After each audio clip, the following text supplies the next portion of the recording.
Okay, hello everybody. It is 5:01 on Wednesday, April 9th. Welcome to the regular session of the Talbot County Board of Education.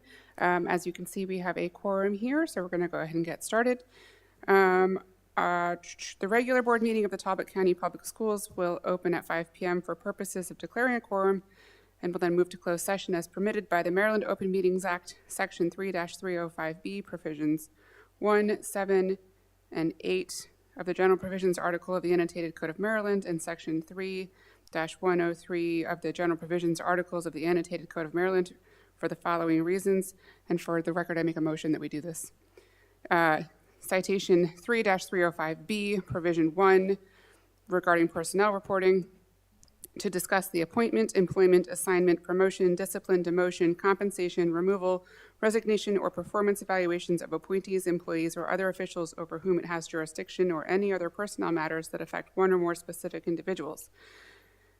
Citation 3-305B, provisions 7 and 8 regarding legal matters, to consult with counsel to obtain legal advice on the following legal matters, and 8, to consult with staff, consultants, or other individuals about pending or potential litigation, which includes the following: a social media lawsuit regarding litigation on behalf of the school districts against Facebook, TikTok, Snapchat, and YouTube, a lawsuit regarding an alleged injury to a student, an OCR case regarding special education services, the student case regarding the alleged failure of TCPS to provide a free, appropriate public education, and a student case involving school/residential placement.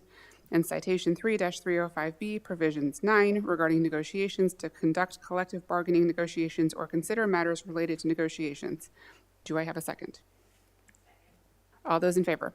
Aye. Any opposed? Okay, thank you very much. We'll move into closed and come back later for open. Thank you, everybody.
Okay, thank you for your patience, everybody.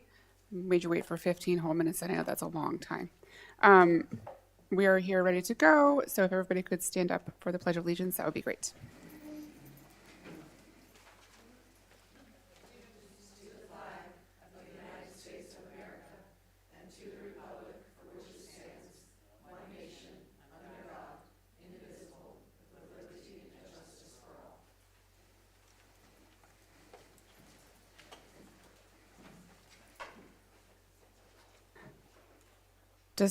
Do I have a motion to approve tonight's agenda? I motion to approve tonight's agenda. Second. All in favor? Any opposed? Do I have a motion to approve the minutes from both our work session, March 17th, 2025, and our regular board meeting, March 19th, 2025? I make a motion to approve the minutes of our work session from March 17th and our regular session from March 19th. A second. All those in favor? Any opposed? Normally, we do recognition of the public now, but we have nothing on our agenda this evening, so we'll move right on to public comment. Do we have anybody signed up? Would anybody in the audience like to speak this evening? No? All right then. Moving right along to our student board member reports, we're going to start with Bryn from St. Michael's.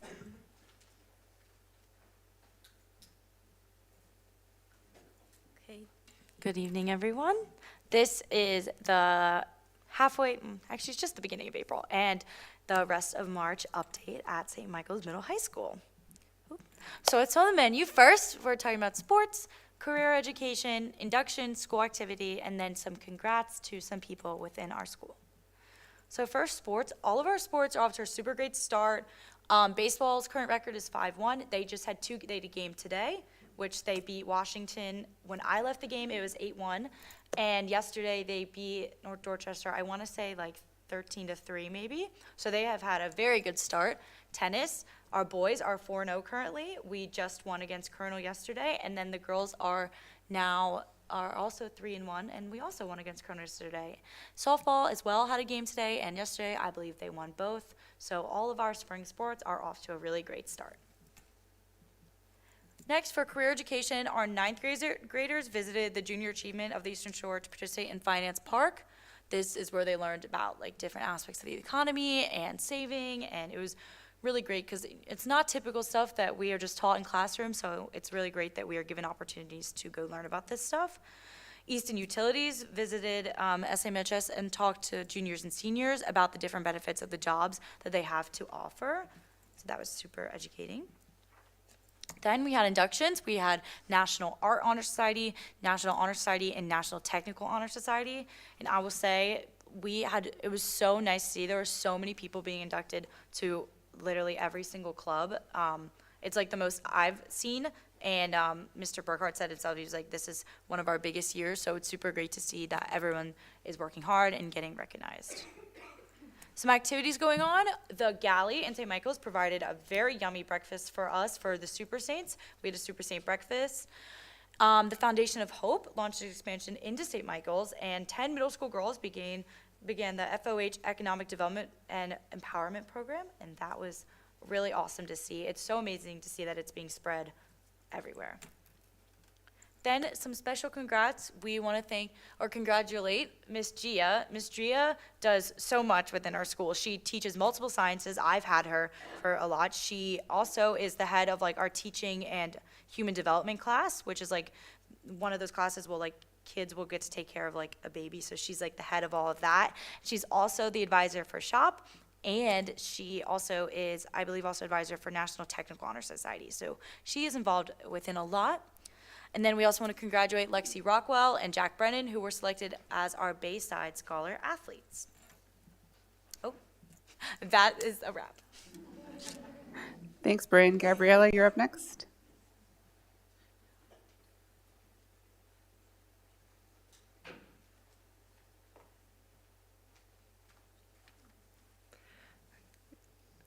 Okay, good evening. This is the April update for Easton High. First, we want to start off with sports. This is my friend Caden. He's celebrating a win. The boys baseball team they're currently 4-1. I'm pretty sure this has changed. I made this presentation a few days ago, but they did take home a really big win against Parkside. The score was 9-8, and it was a very intense game. Our girls lacrosse team is also having an incredible season. They did have a win 14-4 against James M. Bennett. That was also a great game, and I believe they've only lost one game so far, so crossing our fingers that they stay. They were undefeated. They did lose a game, but that's okay. And then the Unified Bocce team, we've been super busy. We've had meets with Cambridge South Dorchester, meets at home, and we have a meet at Ken Island High School tomorrow, so very exciting. I do just want to recognize our Teacher of the Year, Miss Rose. She was named the Teacher of the Year, and she does come from Easton High School. She was my AP Environmental Science teacher, and I have nothing but amazing things to say about her. And then I asked a few other students kind of what they thought about her and why she was so amazing. And so some of these students come from her band rooms that she now teaches, and some of these are past students that she taught for the science classes. So I'm going to read these. Maya Scone said she is like a band student. She stepped into a role when we needed a new teacher and did an amazing job. She stepped outside of her comfort zone and still managed to encourage and teach us well, which is literally Miss Rose summed up in 2 sentences. And then another student said, Mrs. Rose is the most supportive and caring teacher I've had since I've been here. She was also incredibly funny and so relatable. Yes, she's very relevant to the real world and what's happening in society, and then also ties that into teaching, and she's great. And then another student said, she relates to us by speaking to us not only as students, but also as friends. When I had her for AP Environmental Science, there was always new, fun ways of learning that made the class much more enjoyable. And then the last student that I have on here said, she is kind and she's really helpful. She is the best teacher I've ever had. So Miss Rose is really a great teacher, and we're so proud of her. Okay, next, I want to talk about school incentives a little bit. So Easton High, they're really big. Our admin is big on, if we perform well and we give them our best, they give us their best. And so for fall incentives, if we show up to school on time, we avoid disciplinary referrals, we get into the football games for free. So football games are normally $6, so that does add up over time. And then our spring incentive, which just took place, the grades have a little competition, and so it's based off of when you get to school on time, no disciplinary referrals, and no going over your Smart Pass time, which I'll talk about in a second. And so the seniors did win, but since a lot of the seniors only have a half day, they also wanted to include the freshmen who got second place, and so we got to go outside. It's really hard to see it over there, but that's our football field, and it was set up in different areas. So we had like face painting, drones, frisbee, cornhole, movies, popcorn. So I just want to highlight that Easton does really put an effort to make sure that we are also valued as students and also as humans. So the Latin Club, there were 6 students who took the National Latin Exam, which is designed to test one's personal growth and understanding of the Latin language. The students pictured or holding their medals as they celebrated passing the exam and just showing that they understand the language. From what I understand, this is very hard to do, so congrats to them. And then, okay, this is something I wanted to show you guys. I'm not sure if you know or not, but this is a little bit more about the Smart Pass. So we've had the Smart Pass since, I would say, middle of last year, and this has helped cut down on time out of class a lot. And so this right here is like what my computer would look like when I click on it, and then when I want to go somewhere. So the bathroom, the main office, the water fountain, nurse, guidance, or any other like cafeteria or any teacher, you request it, and then there's a certain limit. So bathroom, there's a limit of 20 students can be out at one time, which sounds like a lot, but for our school, that's not a lot. And so then you can wait in line. So sometimes you're 10th in line, and so as students come back in, you get to go back out, and it's really managed, help cut down on time out of the classroom, and it's helped teachers be able to keep teaching and not have to always, yes, you can go to the bathroom, no, you have to wait. It's just, you wait until your time goes, and then you want to make sure you get back before the time runs out, or else after too many, you have to deal with admin. So yes, I just wanted to highlight that. And Our upcoming, we have prom happening this Saturday, which is very, very exciting. I'm pretty sure the theme is euphoria, I think. So that's exciting. We have our NHS spring induction happening next Monday, and the base exam, which is being offered to new biomed students who are in the program, the CTE program. And so this exam essentially certifies them to work in labs, especially like college labs, setting up for different experiments and whatnot. And so that's just something super exciting that is brand new to Easton. And that's it. So thank you. Thank you, Gabriella. Next up, we have board committee reports. Does anybody have a report from their committee this month? Well, you're going to hear a plethora of policies this evening, so that the policy committee went through. Okay, it was good that we didn't have any recognition of the public because we do have a whole bunch of policies coming our way. So everybody buckle up. Here they come. Next, we have, Before they come, before you go on, can I have my moment to talk about my? yes, did you have a committee report? I didn't see you. I'm so sorry, Ms. Strawberry. Right. So our first meeting was held on March the 25th. During this initial session, we laid the groundwork for our year by establishing priorities and setting a meeting schedule moving forward. Our main objective right now is to develop a consistent timeline for policy review across all MABE committees, ensuring that all policies are evaluated regularly and remain relevant and effective. Thank you for your support. Respectfully submitted, Daishika Strawberry. Any questions for Ms. Strawberry? Okay, thank you very much. On to new business, and I don't have a name. Oh, Ms. Debbie Gardner is going to talk to us about the distribution of materials, policy 11.6. Good evening, Dr. Papakai, President Jackson, and members of the board. I'm presenting a revision to policy NAR and AR 11.6 for first reader. This policy addresses the distribution or solicitation of information in schools. I'll just hit the high points of the revisions of this policy in AR. It's basically community organizations reach out to us to ask us to distribute flyers that we now distribute both electronically and on paper. So we've moved the responsibility for approving the distribution of information from the superintendent's office to the communications office, so that's a big part of this revision. We now reference the fact that the information is often distributed electronically at the district and school level, and we took out some antiquated language about limited public forum that doesn't really apply in our school buildings now. We've shortened the lead time required for requests and eliminated the designated distribution times. That's in the AR, as that is no longer our practice given the frequency of school-to-home communications that we do now. And lastly, and this is not a change to the policy, but it's a good time to reiterate, that we only distribute information for government agencies or nonprofit organizations. We do not distribute information for for-profit companies. So I'd be happy to answer any questions. This is a pretty lightweight one, so not too hard to address. So I guess at this time, I ask for your approval to move this policy to second reader if there are no questions about it. I do have a question, and I was just trying to skim through the AR to find it, but I'll just ask you instead. Yeah. I have been asked in the past what our policy is about handing out materials from religious organizations, specifically churches, church camps, things going on.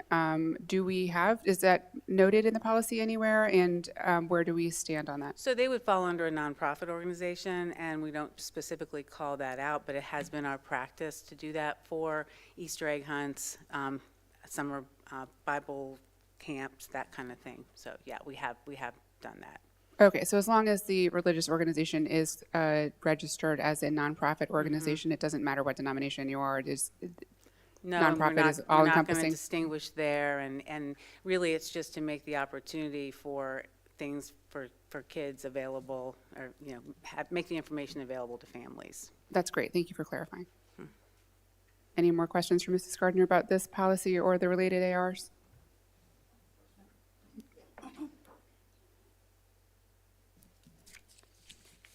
So we don't have to do any other action. Okay. We don't, no, it does not need a motion. That's okay.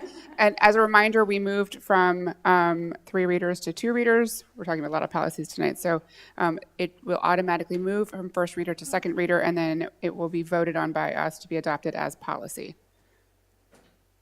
Next up, we have Dr. Einhorn talking to us about educational equity, policy 1.6. And looks like that this update is as per COMAR, and the attached AR is with it. Good evening, President Jackson, member of the boards. Last year, the board established an equity committee. The committee convened per your direction and began its work by first reviewing the Educational Equity Policy 1.6 that was adopted by the TCPS Board of Education in January of 2018. The committee reviewed the 2018 TCPS policy for compliance with the State Board of Education Code of Maryland Regulations 13A.01.06, Educational Equity Regulation, which was effective beginning in November 2019. One of the requirements in the state regulation is that each local school system shall develop an educational equity policy and regulation to be reviewed every 3 years. The TCPS Educational Equity Policy is being presented this evening on first reader to ensure that we are being compliant with this component of COMAR. On the screen and in Diligent, you can view the committee recommendations for revision to the policy. The components in yellow are recommended additions that are reflective of what was in the original policy and an effort to align the work that is being done through our strategic planning process in the development of a vision, mission, and core principles for the district. I would like to highlight that the individual characteristics that you see with the strike through and replaced in yellow align directly with the TCPS board-approved non-discrimination policy. The committee also relied on the MABE, the Maryland Association of Boards of Education, sample policy and their suggested revisions.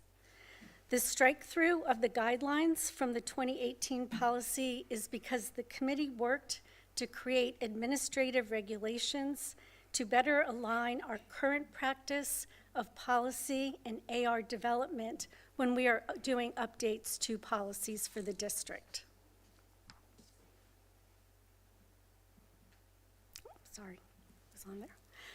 On this screen and in Diligent, you will see the recommended administrative regulations that would accompany the policy.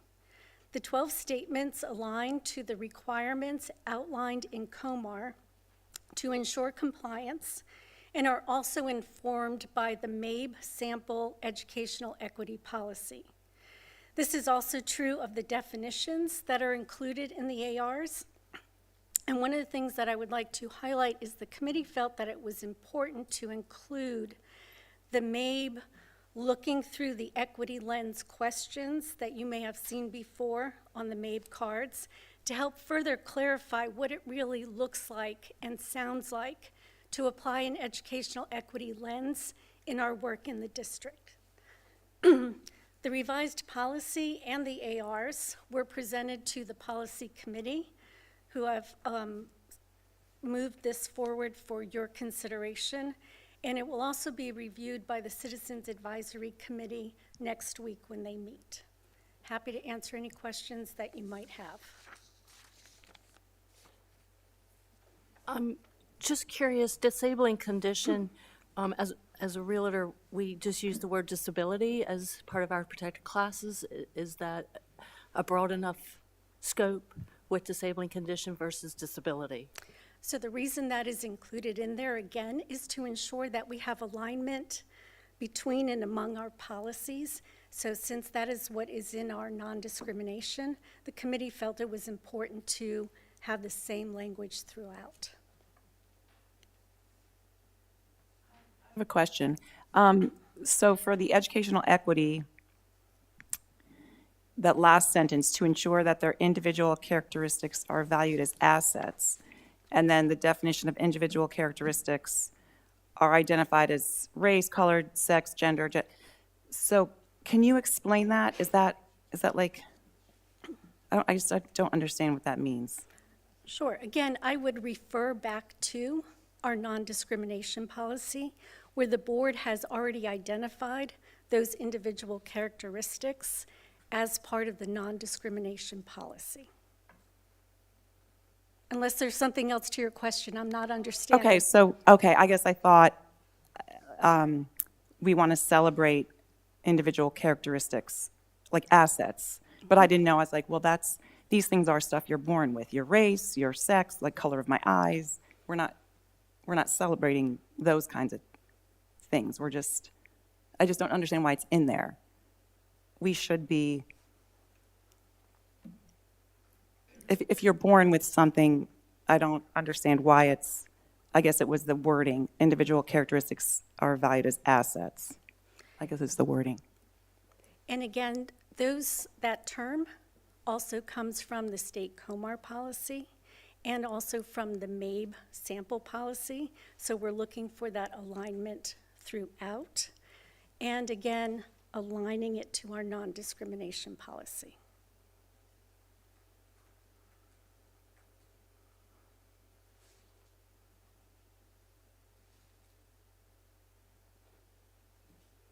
Further questions for Dr. Einhorn? Okay. Again, we don't have to vote on this tonight, but we will be talking about this again at our meeting next month when we will be voting. And you said which committees will be looking at it in the meantime? So the revisions are being recommended from the board's equity committee. It's gone through the policy committee as well, and the citizens advisory, which is another board committee with appointed members who apply for those positions, will also be looking at this next week to give feedback, just as we do with most of our policies that we bring forward. Awesome. Thank you for sharing. Next up, we have Mr. Schaefer. And Mr. Schaefer, you're up for 3 policies in a row, so I'm going to read all of them. And you don't have to reintroduce yourself because we do know who you are. You're going to present on Green Clean Policy and AR 5.15, Integrated Pest Management Policy 5.13, and Student Transportation Policy 5.9. Thank you, President Jackson. Good evening, members of the board and staff. Yes, so 3 policies, all 3 are just reviews for informational purposes only. No changes to the actual policy other than some minor grammatical stuff and changing of titles and stuff just to update them. So Green Clean is obviously referencing the use of chemicals in our school buildings, and it mirrors COMAR requirements, which are to basically try and use the least, the most environmentally friendly chemicals that are economically feasible. So it's just striking a balance between environmentally friendly and chemicals that work, obviously, and disinfect, and what we can do as a county from an economic standpoint. So like I said, no changes to policy, just some updates on the AR. Next, integrated pest management, a combined policy and AR, and no significant changes here. And it was very well-written policy, and it still aligns with the COMAR requirements associated with public schools and their integrated pest management programs. And then student transportation, once again, no changes to the policy. There are some substantive changes to the AR, just reviewing them with the board very quickly. And you should have the AR. I don't think that these slides are not going to show it, but the significant changes are associated with some items that have been discussed with the board previously. First being in section 3, transportation service eligibility. There is an addition that is requiring families and parents to basically opt in for transportation, which is a topic that was discussed with the board earlier. And the trade-off is that we have we have reduced the walk zone area for, well, let's put it this way, we've aligned the walk zone area with board expectations in a reduction. So basically the middle and high school walk zones, and this really applied to Easton area schools, we've cut them in half. So the high school walk zone area would be 0.75 miles, and the middle school would be 0.5. Now, there is a change on grades 1 through 5 to 0.5, which was really in effect what we were doing. So, and then one other less significant change was just an appeals process that included an extra layer. Basically, that first appeal would go through my office, and then it would bump to the superintendent. So it's just an added layer. It gives parents and families a way to maybe get a resolution before having to take it to the superintendent or to the board. Any questions on those policies and ARs?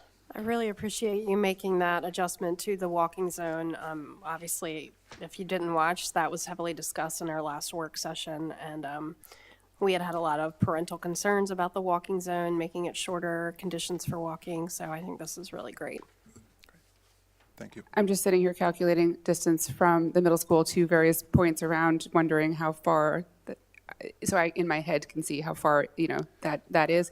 And I really appreciate this change as well. Half a mile seems much more friendly to our families who need this level of transportation, and accessible to our kids who might have to walk in a, complete thunderstorm, snowstorm. And also in calculating where it is, there are sidewalks there in that area, and I think that is really important as well. So thank you for paying attention and making these changes.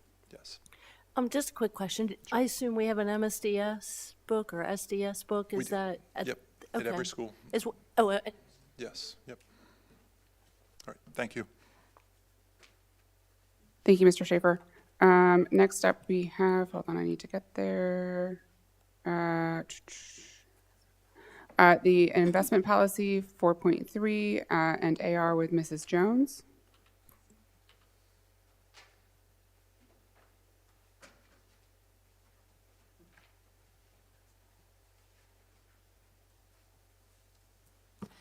Good evening. You got through those so quickly, it took me by surprise. So the Financial Advisory Committee met in 2024 to work on this policy. It had been 15 years since policy 4.3 for investments had been reviewed and updated, so it was time. And the committee recommended the certain updates to our policy. However, when I originally presented it to the policy committee, it was recommended that we develop an AR and take some of the meat and details of the what was currently in the policy and put them into a newly developed AR. So that is what I am presenting tonight. These updates mirror very, very closely the investment policy of Talbot County government, with the exception that it doesn't provide for repurchase agreements, which are a little bit more advanced than I feel like we need to get into. And we have a smaller staff, and just so we did not choose to include those in our policy. But other than that, it mirrors the policy of Talbot County government, and for that matter, it very closely mirrors the policy for the state of Maryland. The updates correct grammatical errors, some typos. It updates all the references to the chief financial officer from to the finance department, and it allows for some additional types of investments. Our current policy, as is, only allows for 3 types of investments: U.S. Treasuries, certificates of deposits, and investments in the Maryland Local Government Investment Pool, which is managed by a bank up in Baltimore, and that's what all the state and local and county governments can invest in. We are suggesting new language to allow for new types of investments, including an insured cash sweep and obligations of U.S. government agencies. So again, very low risk, fully insured investments, but it just gives us a little bit more flexibility. And adding those options would allow us to keep some more money locally in community banks versus sending it up to Baltimore, which we thought was appealing. And it establishes a targeted maximum maturity date of, on average, up to 5 years, with an app trying to target an average maturity date of 1 year generally for any obligations we enter into. So those are our suggestions. Curious with the local banks, do you do something along the lines of a bidding process to see who might give us the best investment options? Or do you just take them at market face value? We have a pretty much singular banking relationship with Shore United Bank. I just have a couple of, I guess, questions, maybe a little bit of suggestions. So a lot of things were taken out of the investment policy and put into the AR, which I think is great. But I'm just wondering, as far as the board is concerned, if we should be adding in the policy itself who has authority to make investment decisions, one, and two, when these investments should be reported to the board, whether it's annually or what have you, but those are just two sections that were in here initially. I don't think we need the whole entire paragraph, but I'm thinking maybe a couple of lines just to state those two facts. Okay, I believe both of those items are in the AR itself now, but you're suggesting moving them out of the AR and back into the policy? Yes. Okay.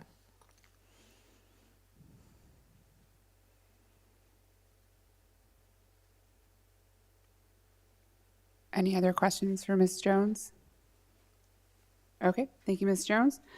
Next up, we have Mr. Wilson talking to us about RFP 25-0214 device buyback. Good evening. After equipment reaches a maturity date, usually it's 5 to 6 years, it'd be for iPads, devices, routers, switches, and so forth, we will then gather them all together, clean them up. We will wipe them clean of any student information or any staff information and put them out to bid, align with state guidelines. The bid is published on the state website, and it is open for all to submit proposals. So this year we had probably close to 1,600 items in the bid package, and GDI Trading out of Elizabeth, New Jersey came in with the highest bid of $90,538.81, and we're recommending that we go with them to purchase our surplus equipment. I have two questions. Did you say 1,600 items?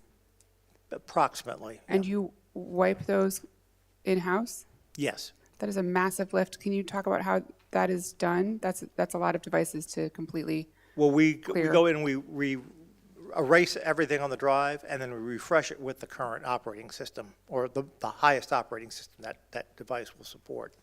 But that has to be done individually with each device. Oh, yes. Is your whole team doing that for like a solid week? They do that for a solid month. I would think so. Yeah. Yeah. It's it's done at the high school. It's done, in between other calls or other tickets and so forth and other services. Okay. I had no And then idea. in That's addition, really interesting. part of our bid process included in the language is for the vendor to also go in and erase the content as well. So we do it, but we also include the requirement that they do it. On top of that, sorry, I didn't interrupt you. On top of that, I have been wondering, this is sort of related to device buyback. There are other school districts who offer their graduating seniors the ability to purchase their device that they graduate with. For us, that would be the computer that they have used for 4 years. I don't know if those have always necessarily reached maturity or buyback date, but I think about providing opportunities to continue with technology for students going to college who need devices, who maybe can't afford to buy a brand new one, or for students who will be continuing in the workforce to have a device that they're familiar with at a reasonable cost. Is that something that we could explore creating a program here to do for our students and our families as they leave Talbot County Public Schools? we could look into that. I mean, I don't think it should be a lost leader for us. We shouldn't lose money on this transaction, but knowing that they're only worth so much money, I also would wonder if it's something we could pair with the Education Foundation, if it's an initiative that they might possibly support, depending on the cost. And I don't even know how many students would be interested, but Well, one of the things we have to look at is, are we following county policy? Because it is taxpayer money. It's not these individual subset of taxpayers. It's all taxpayer money. So do we need to make it available to all taxpayers or just the students? So that's something that, I mean, needs to be, we'll explore that as well. sure. Okay, thank you. Just wanted to There, commend you Mr. for Wilson, I'm this. sorry, there are some more questions for you. Yeah, I just wanted to commend you for this process. That's a great return on this buyback process. It really is. We get, this particular equipment gets very good value as opposed to some of the other counties who put out their equipment for bid as well. We get a pretty good return, yes. And we generally take good care of the equipment and clean it up and make sure it's usable, so. Where does the money go once we get it back? So sometimes the funds come back and they're held, and sometimes it goes towards repairs. It'll go towards repairs of existing equipment. Sometimes we have some surprise expenses where we need something that wasn't in the original budget, maybe some Windows laptops or some equipment that may service, or a particular contractual service. So it's applied to things that are sort of surprise expenses, as it were. And none of these devices are salvageable to continue in use. They could be continued in use, but once you get to that 5th year, the updates may go away from Apple. Okay, they will only support up to a certain version and patch to a certain version. So we used to keep them 8 years. I mean, but it becomes a security issue now if we don't have the most current patches and updates. So we figured this is the optimum time to, and we seem to get a pretty good value. There's,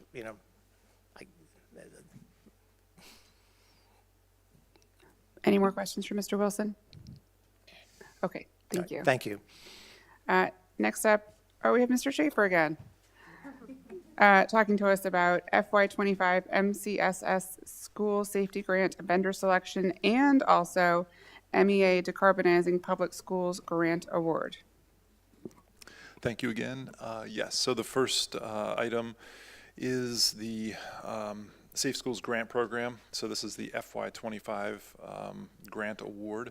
Each year, every county is eligible to apply for Safe Schools funding. A portion of the funding that we applied for this year required the procurement threshold, so we bid this project out, and this is some additional security cameras at the Easton High School campus. And I am recommending Communications Electronic Systems LLC to be awarded this project as the low bidder. And so I'm asking that the board consider approving that. Additional cameras at Easton High or Easton Middle, I'm sorry? Easton High, yeah. Easton High. Yes. And on top of cameras we already have in place. Correct. Yeah, and the specific areas are student parking, front entrances, and the stadium cameras. So Are these cameras monitored after hours as well by the school or by the police, or a combination? So the cameras are on a hard drive system, so they're being recorded. 24/7? Correct, yes. But monitored, no. I mean, they're not monitored, actively monitored, but they're available to the archive is there to pull if you need it.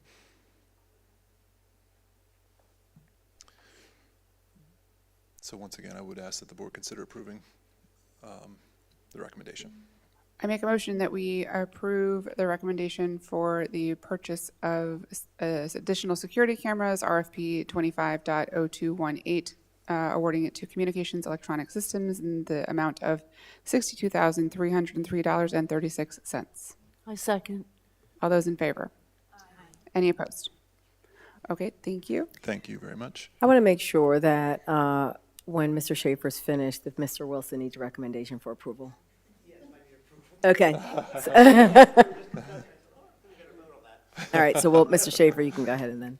Do we want to pause and do that now, or you go after? Why don't you go ahead and then, you know what, I'm sorry, let's pause. Okay. Does anybody like to make a motion that we, I'd like Okay. to make a motion what's your motion, Mrs. O'Connor? to approve the RFT 250214 device buyback for $90,538.81. Second. All those in favor? Any opposed? Okay, thank you, Dr. P, for keeping us straight. Go ahead, Mr. Schaefer. All right, so next item is the MEA, Maryland Energy Administration. It's a long one. Decarbonizing Public Schools Grant Award.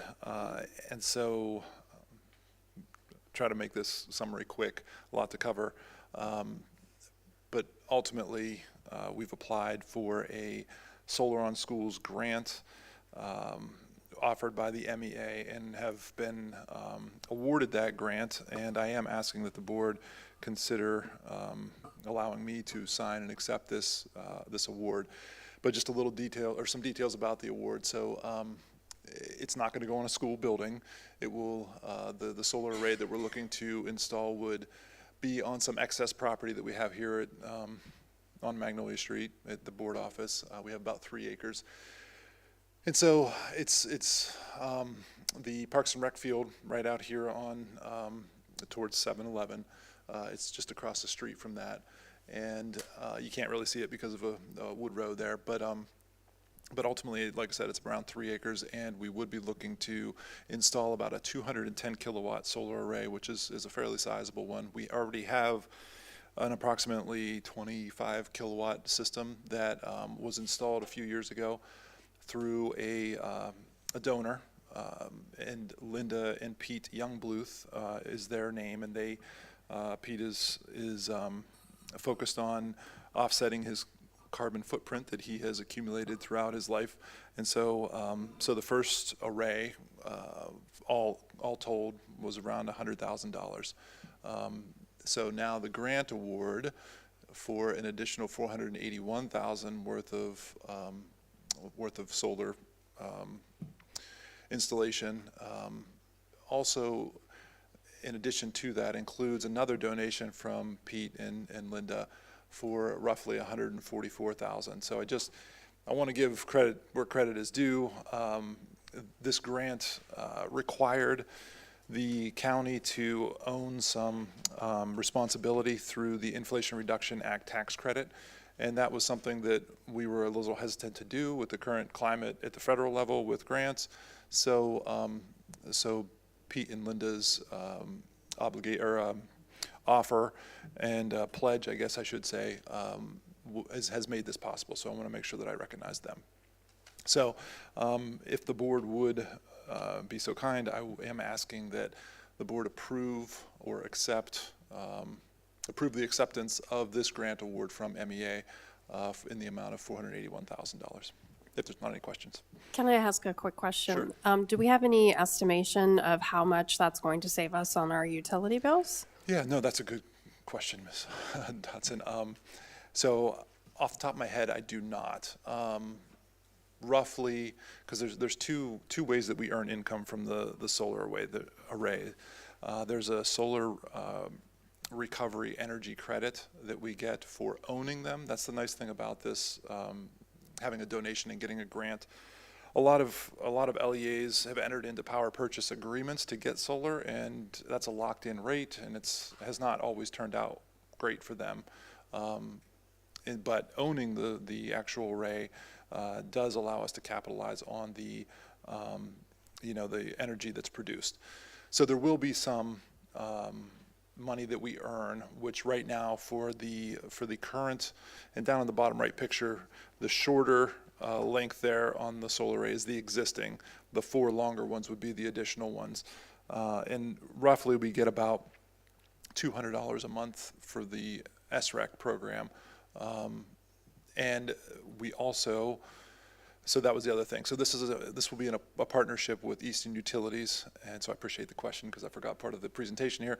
But we're going to be aggregate metering, so net aggregate metering, which would basically means that Eastern Utilities allows public entities to apply the energy that's generated by the solar array to, and Pete and Linda specifically wanted it to go to Easton Elementary School. So the energy produced will subtract the cost of the electricity from the Easton Elementary School bill. So it's a benefit. What that dollar amount is, I'm sorry, I don't really know. I would have to look at the electric bill and kind of do the math. But it's going to be fairly significant. It'll be fairly significant now. So, How long will it take to put it together? well, that is another good question. So this is obviously quite a large project. And so this is going to have to be, it's going to have to go through a procurement process and be bid out, or find some way that we can procure it through a cooperative purchasing agreement like a Sourcewell or something like that. I'm still working that out. We just got this notification last week, and so I'm still working through the details of how we're going to procure it. I have two quick questions. I'm having a hard time orienting myself around your picture. Does the new solar field disrupt the current playing field at all? No, it's across the street there from it. So it's the area like directly behind the Critchlow Adkins. So it's kind of next to the garage, behind the garage there, and then behind the Critchlow building. Second is that having gone to NSBA now 2 years in a row, I very clearly hear the writing on the wall with electric buses and that they are coming. And we have talked about that a little bit. I know we're not there yet, and that's okay. Nobody should get freaked out. But will this begin to build the infrastructure necessary to expand our bus fleet in that way? So because I knew this was in the works, and because we have obviously, as you said, Ms. Jackson, there's definitely a process in place that's heading towards an electric bus situation. So we have upgraded the main electrical line that comes into this property to allow for, now not a full electrification of the bus fleet, but would allow for us, and I think if you remember, did propose a feasibility study and included it in, I believe, last year's budget for roughly 16 buses. We think that's about really that's the max that we could handle with the current capacity of electric buses and the distance requirement or limitations. So yes, that was a long answer to, the short answer is yes, we are preparing for that. Ms. Jackson? What safety is put in for the removal of the solar array when its life is ended? Yeah, and that's another good question. So as most people who have spent any time talking about solar, their life expectancy is limited to about 30 years. And then at that time, that is a big question about solar, is the safe removal and disposal of the solar panels. And that is not something that is fully planned out, obviously, at this point. But I did talk to Pete today, and so this is why it was kind of a long story. But once again, as quickly as I can, the grant request was tied to the Inflation Reduction Act rebate or tax rebate that was available.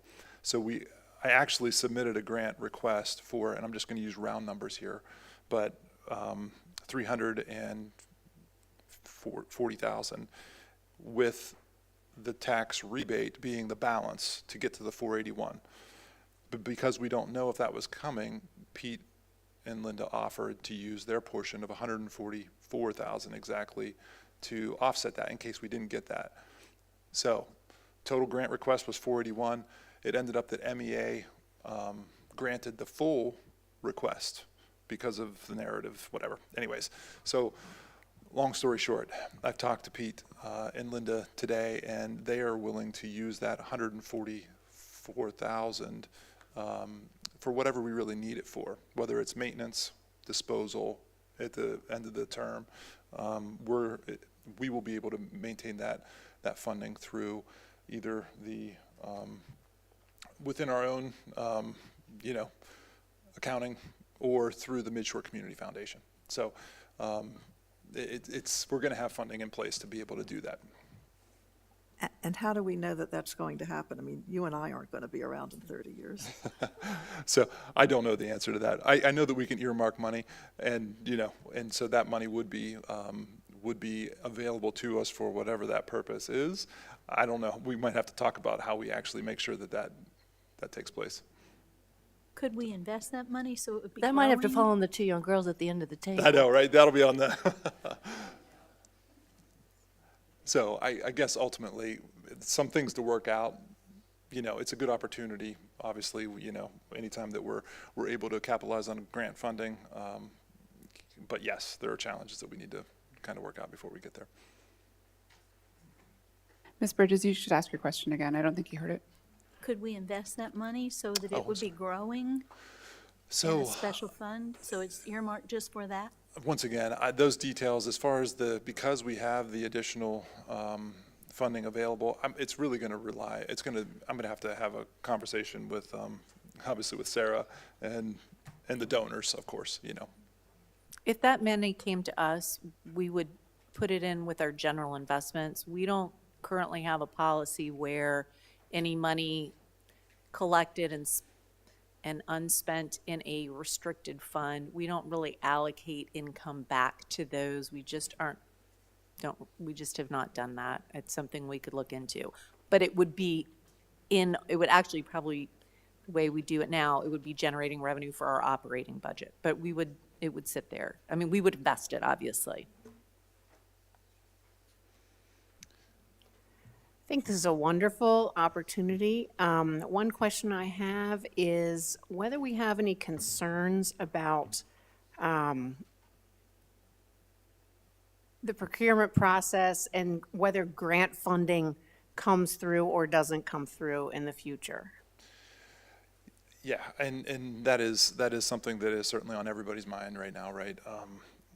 So in discussions with the MEA, this money, according to them, has been allocated, and there's no concerns from their perspective that money is going to be available. As part of any procurement process, there's the verbiage that pending available funding, should something happen, prior to us completing that process, then we'll have to deal with it. But as far as I know right now, that money is available.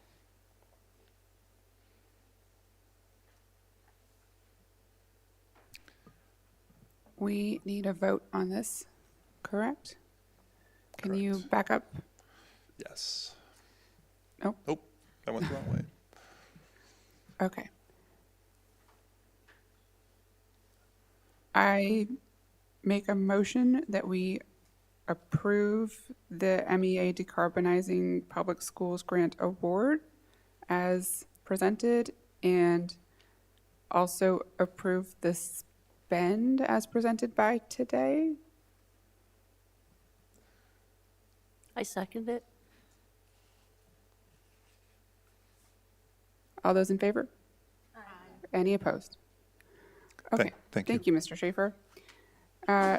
Next up, we have a whole bunch of budgetary updates with Mrs. Jones and Dr. Papukai, and I'm not going to read all of them because I think they'll tell them what they are as we get to them. But there's a lot. So I'm going to attempt to explain things that have been moving fast and furious and coming down to the various LEAs. So what you have in your information is a letter, and I'm going to go in chronological order.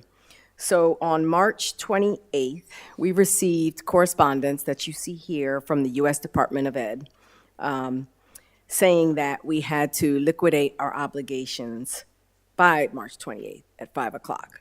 So what that means is that monies that we had received and to spend on, we had to make sure all of them were liquidated. So Ms. Jones, and you're going to hear, because we're going to tag team this, what does that mean for us? So she immediately started with her team assessing our situation. Like, what does it look for us right now?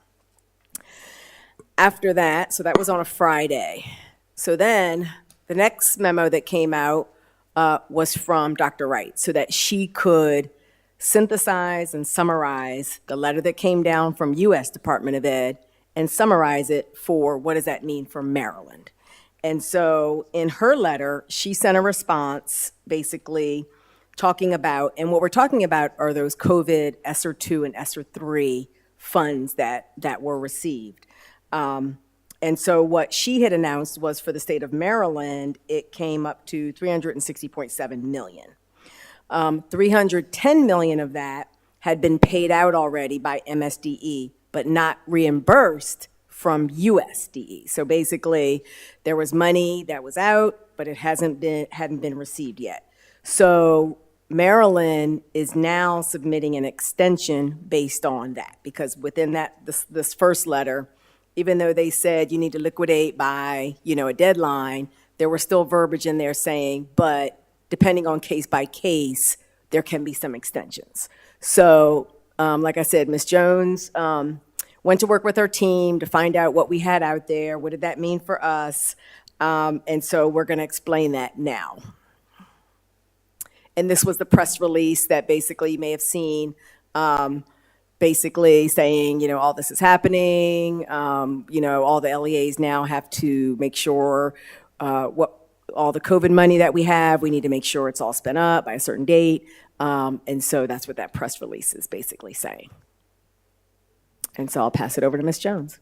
So for us, we had fully spent out our ESSER 2 grant, but we still had some ESSER 3 and Maryland Leads grant funding that we had committed as of September 30th. And we applied for what was called late liquidation, meaning we had an extended period of time after September 30th to get the goods in, have the services performed, get the invoices in and pay before the money ran out.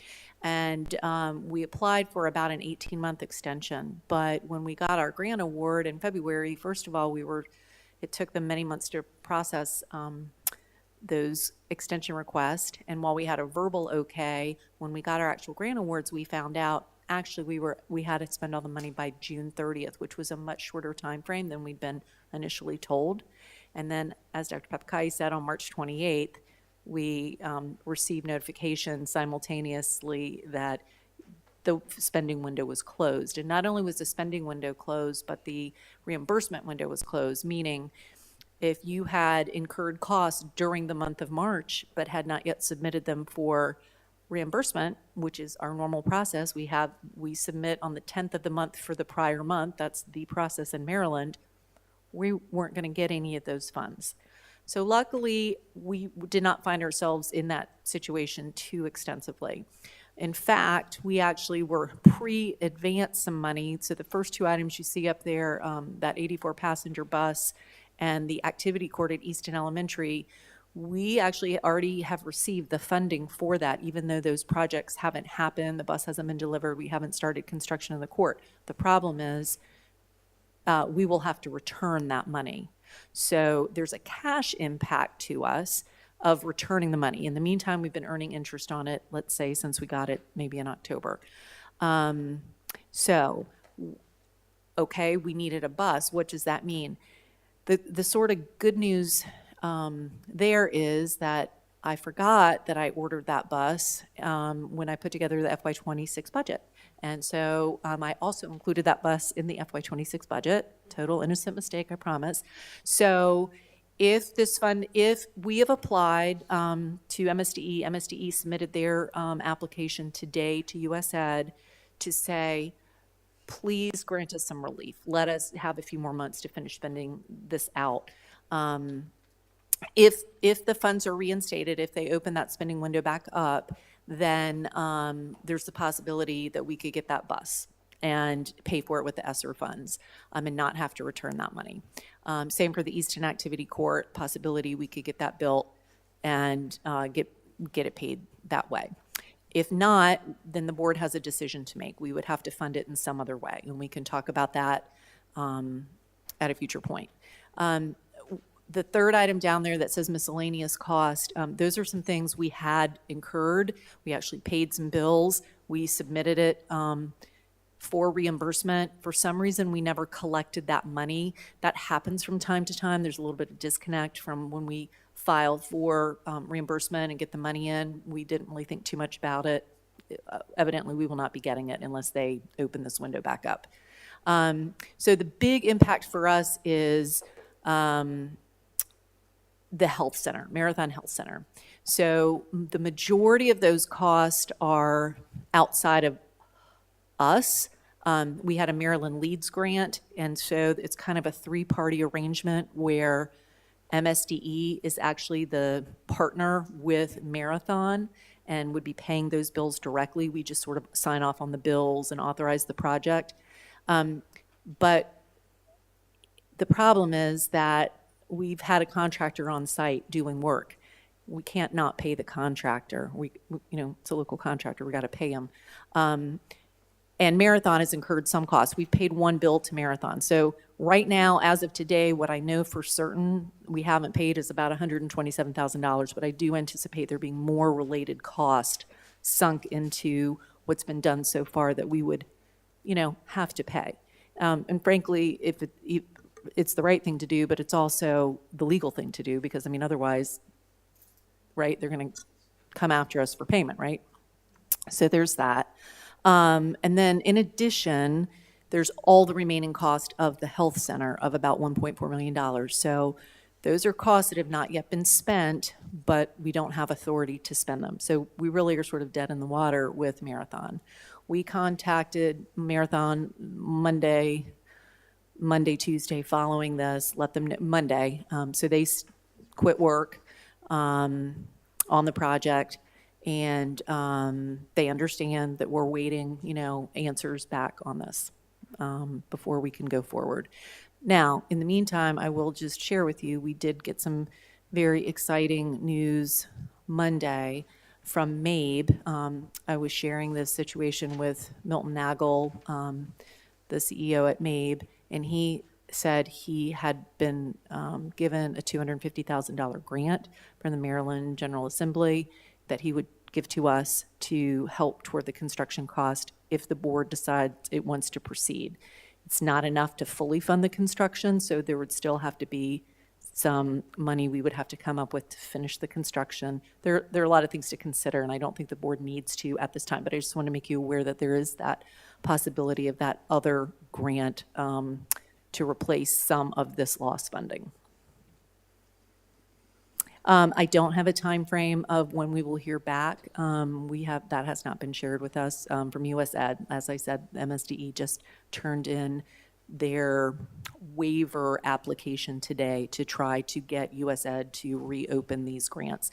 And I don't know if there are lawsuits or not. I can't believe there aren't because, there are literally schools that are in the middle of, some sort of construction, capital improvement. You can't leave a gym half built. You can't leave an HVAC system half installed. So, and there are vendors to be paid for the work that they did in the months of February and March. And again, that's not our situation, but it's the situation of others. So it is a little bit our situation actually with our health center. So, I have to think that at some point they're going to have to make some allowances for costs that have actually been incurred. To go back a little bit about Marathon, because half of our board wasn't here for that discussion. Sure. There was an option to pay for it. We were given two options to pay for it. We could pay all of it up front. We could pay for it, and we would recognize higher return on our investment, higher returns when we started making a profit.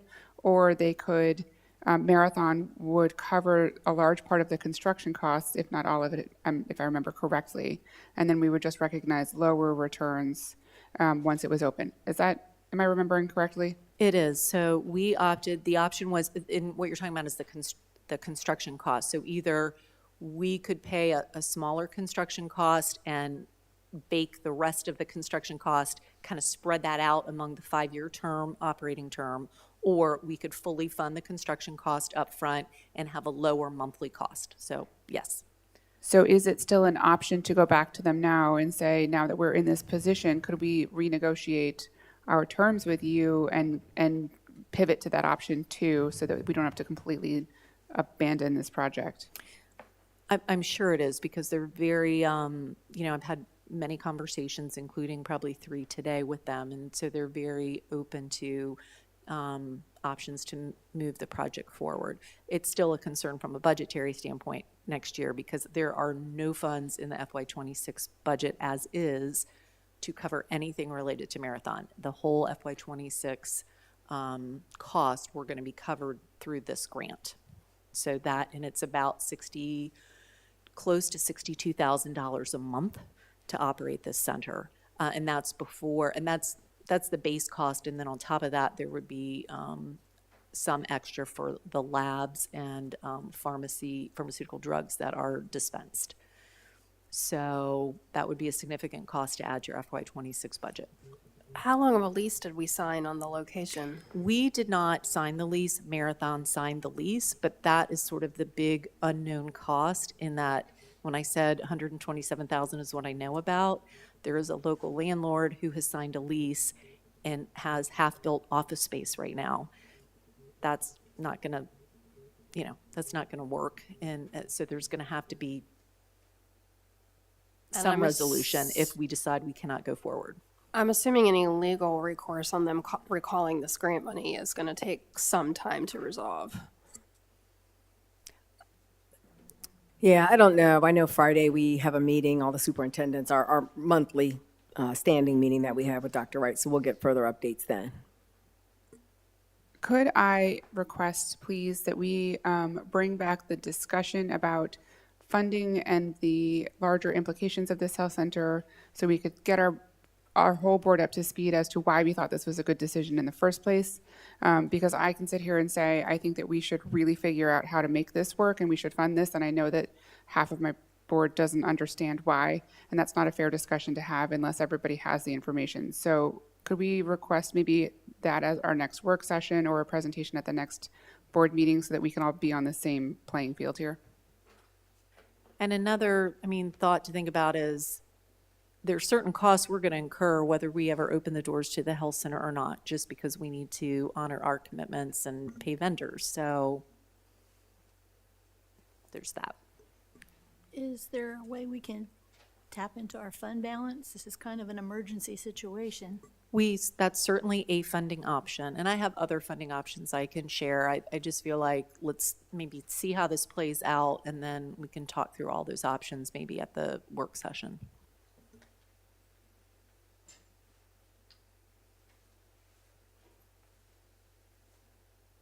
That's really fuzzy, I'm sorry. It came out that way. It does not look that way on my screen. It's Dr. Pepakai, and she hasn't mentioned, but she and I went to the last a work session last week with the Talbot County Council, and it was the final time they were going to sort of talk about the TCPS budget that they were planning to put in the Talbot County budget for FY26. And after much discussion, they took a vote and decided to provide us with basically adjusted minimum local share, which is the minimum legal funding that they need to provide to us. We had requested, in addition to that, about $5.7 million. And they determined that is not what they wanted to put in the budget at this time. So with that shortfall, we will need to do some thinking about how we're going to adjust our budget request in preparation for possibly receiving at the end of May a final budget amount that is significantly less than what we had hoped for. I'll come back to that in a minute.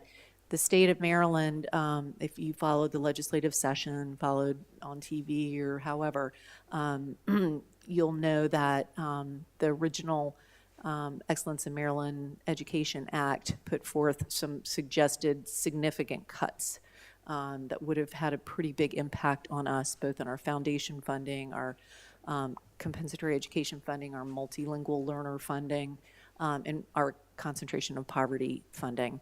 It would have been very significant. And luckily, through a lot of work on the part of the superintendents across the state and other community and organizations, they were able to fight to basically keep our funding intact for next year. There are some cuts proposed for FY '27, but other than that, everything looks to me to be pretty much intact. So that was great news coming out of the session that ended Monday night at midnight, I believe. We have no there's no changes really in what we're projecting to use so far, unless the board will make a decision to make a change at a future point. Of that $1.8 million, that's our interest income that we're projecting, but also our use of fund balance. So that does include about $811,000 of fund balance.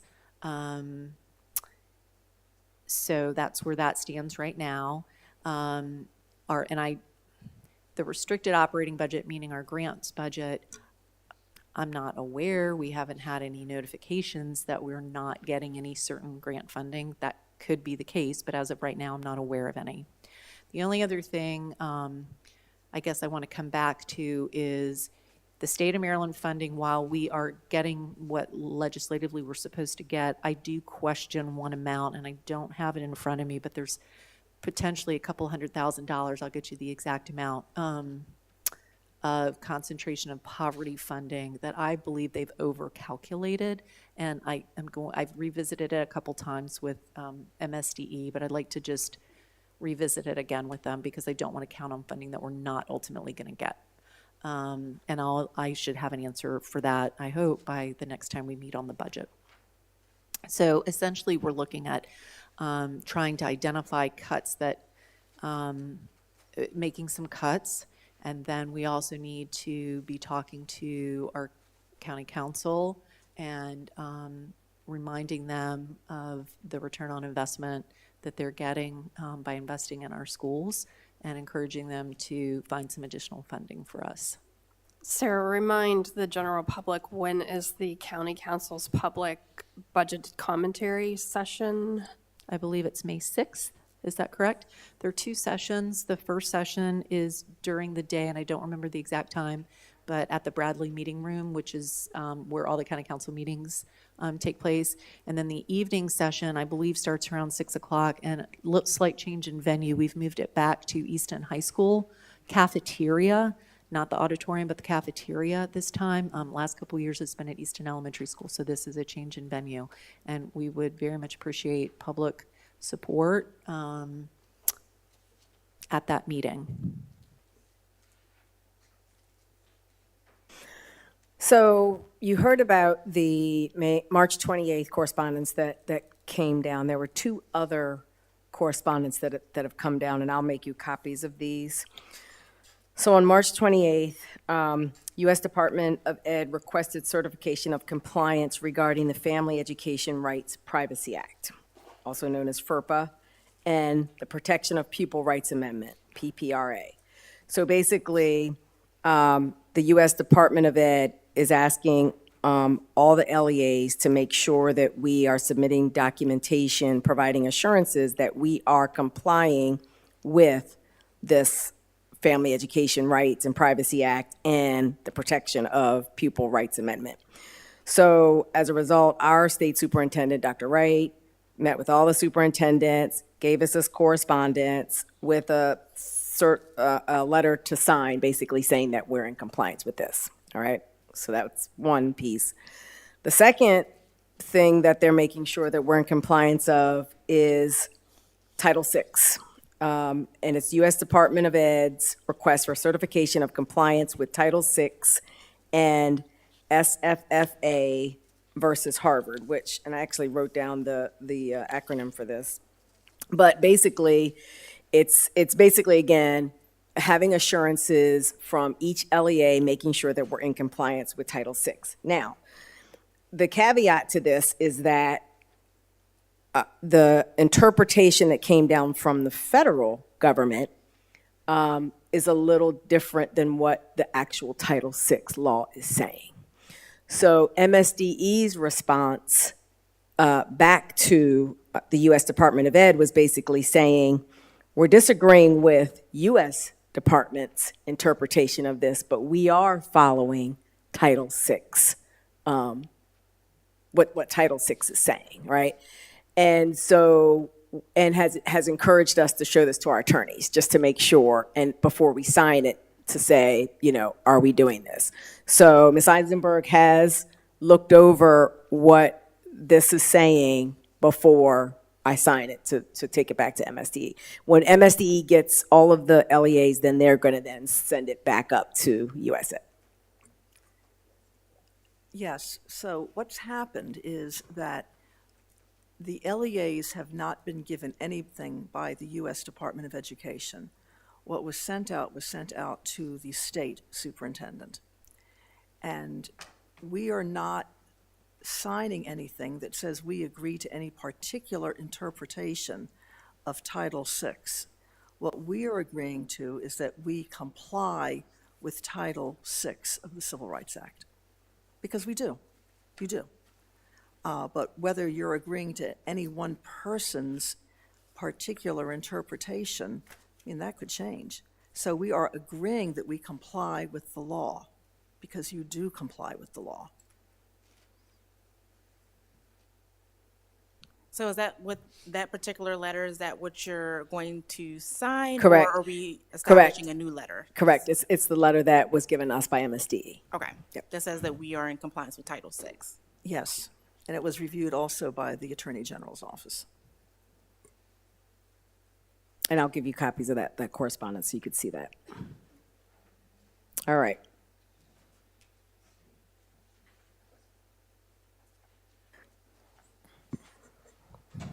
So I have here the discussion of school calendar because we are getting ready to establish our calendar committee already for the next school year. But before we do, and before I go over all of our dates, stamping, our last day of school and all that, I just wanted to ask the board any considerations going into establishing our calendar committee that you may have as of right now, or you could funnel it to at a later date. But we just wanted to open it up if there's any considerations before we assemble our group and start the conversations. We do entertain a board member to be a part of the calendar committee as before, but we will be starting that again to assemble that, to start talking about the future months and years. By considerations, are you asking us to talk about the discussion topics we had around calendar? Yes.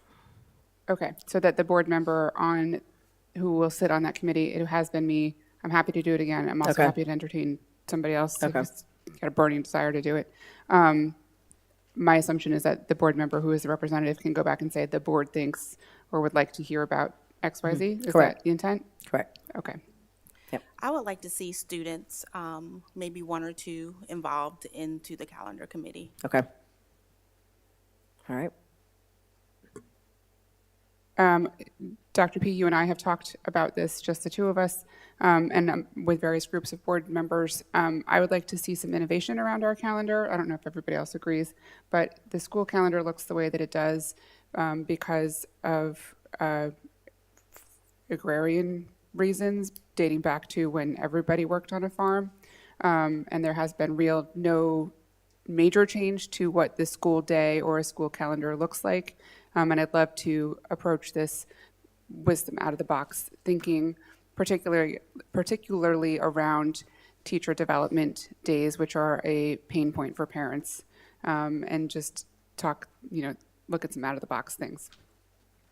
I do know Anne Arundel County, and I need to find out what I could find out where that bill went, but they were entertaining having the flexibility to look at both hours of a school day and days of a school calendar and having the flexibility. So I want to follow up to see where they fell with that. The rest of the LEAs were kind of standing back watching to see where that went as far as giving more flexibility of the number of days, the number of hours, seat time, and all of that. So I'll find out where that landed on Friday so that, and bring that information to the committee. Is this committee also going to be discussing school start time, or is that a completely different committee? No, I think that could be bundled in, which was another big topic for some districts on the Western Shore. Any other thoughts on calendar? Really, kind of spitballing here, if anybody has anything in particular that stands out to them. I can help you with the calendar on that committee. Okay. Just another question. Do you normally have community members who may or may not be parents, but not staff? Just so you can have that viewpoint. Has that been in the past, Dr. Einhorn? Any community members? Okay. Yes, there was a community member on this calendar committee who came to a couple of meetings and then recused himself. I'll tell you who it was afterwards. It might be just a different perspective. Okay. Maybe that wasn't the right person, but. Okay. All right, capture that. Okay. Okay. So what you see up here, thanks for that. So early dismissal days, just want to capture June 12th and June 13th, with June 13th being the last day of school. And you could see the school schedules for what that day will look like on those particular days. And then for 10 and 11-month staff, June 16th is that last day. However, you could see there, the Safe School modules have to be completed by May 31st. And if so, then the last scheduled workday may be omitted there by making that last day June 13th. So again, if the Safe Schools modules are complete by May 31st, that last day for those staff members will be June 13th. Can I please ask a question about those half days? I want to just make sure we state in public, those are days that students are required to go. Correct. And should be at school. Correct. There is no reason that they should not be at school unless you are a senior who has graduated. So students attend on Correct. those days. Correct. Okay. And then this just explains the Safe Schools training, 12-month staff. So you have 10 and 11-month staff, and then you also have 12-month staff. And so this is just verbiage talking about the 12-month staff and what they receive for doing the Safe Schools training. This is a memo that went out to all TCPS staff, and then the transportation staff if they do their Safe Schools training. So this is just all of the information about that has already, it went out on March 1st. And all of the days for Easton High School, class of 2025, you could see there's a lot that will be taking place for them leading up to graduation date on May 28th. And then again, St. Michael's, their activities that are taking place leading up to their graduation on May 29th.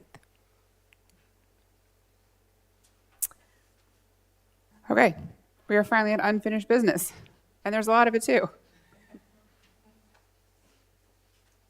Starting with Dr. Einhorn talking to us about the Teacher Academy of Maryland textbook adoption. And hopefully very briefly. So last month I came before you with a textbook that we are requesting for Foundations of Curriculum and Instruction, which is the third course in our Teacher Academy of Maryland program, which is one of our career and technology education completer programs. And I do apologize, I do not remember who asked me last month, but one of the board members asked me what was the name of the current textbook that we have been using, and I did want to share that. That textbook is Learning to Teach by Richard Ahrens. And again, our request for a new textbook is related to the updates that were made to the Teacher Academy of Maryland program. The current text that we are requesting is Effective Teaching Methods, Research-Based Practice, 10th edition by Borich and Blanchett. As per our policy, it's been out in the public library for public comment and also available here for public review. I did not receive any feedback from the public, so at this time I'm requesting your approval for the adoption of Effective Teaching Methods, Research-Based Practice, 10th edition by Borich and Blanchett for our Foundations of Curriculum and Instruction course. I make a motion that we adopt the Effective Teaching Methods textbook. Second. All those in favor? Aye. Any opposed? Okay, thank you, Thank you. Dr. Einhorn. Next up, we have our consent agenda discussion with Mrs. Jones. Hi. So I'm just following up on a discussion we had at our work session last month about the possibility of beginning to use consent agendas as part of our regular board work session and board meeting procedures. And the board was interested and wanted a little bit of follow-up information and opinion provided by Ms. Eisenberg about their use. Was it appropriate? And what types of things should we put on the agenda? So I had that discussion with Mrs. Eisenberg, and her comment back to me was that she did think this was an effective tool that boards frequently use to be able to shorten discussion times on routine, non-controversial matters, which is sort of how Mr. Schaefer presented that at the work session. And so, for example, the things on tonight's agenda that we've gone through would have been, for example, Mr. Wilson's buyback contract, Mr. Schaefer's school safety grant.